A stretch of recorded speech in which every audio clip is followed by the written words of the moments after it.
The NFL playoffs could expand to include 2 extra teams as soon as this coming season, under a proposed labor agreement now being reviewed by the owners and players. In the new playoff structure, a 7th team from each conference would qualify for the postseason.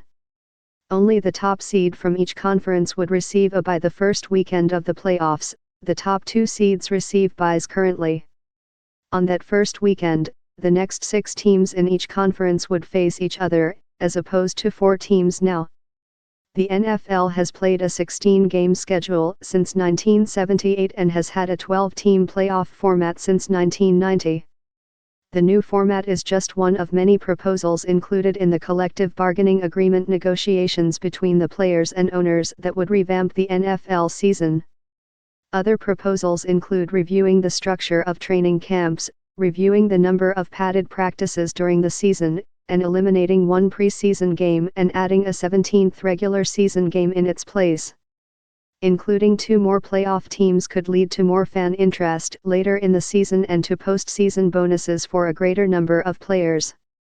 Thanks in part to the bye week they receive, the percentage of number 1 and number 2 seeds that make it to the Super Bowl is high. Reducing byes would presumably give more lower-seeded clubs better chances of reaching the championship game.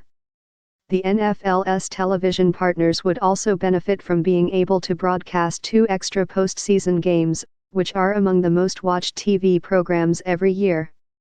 While many players may savor the increased odds of qualifying for the postseason, some have said they oppose adding a 17th regular season game because doing so would raise the risk of injury. The additional game has turned into a major sticking point in negotiations between the NFL and the NFL Players Association, which began about a year ago. Though the current 10-year labor agreement does not end until March 2021, the owners are pushing for a new agreement before the current league calendar year ends on March 18. Implementing a deal in the middle of a league year is difficult because items like minimum salaries would have to be prorated. The owners also want to secure a labor deal as soon as possible so the league can begin negotiations with television networks, whose own rights deals expire in the next couple of years.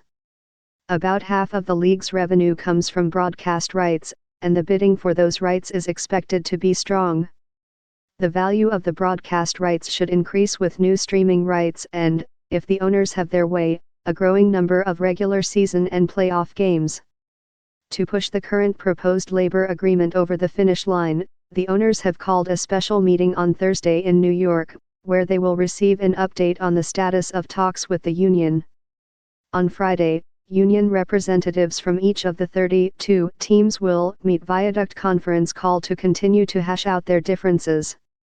The union's 11 executive committee members, many of whom were opposed to a 17-game season a few weeks ago, would have to vote to recommend this deal to the 32 team representatives for it to move forward. Those representatives would then have to approve a deal by a 2/3 majority before it could be sent to all NFL players for approval. For a deal to be finalized before the end of the current league year, the 32 team representatives would need to vote on a proposal by next week to have enough time to put the agreement to the full membership for a vote.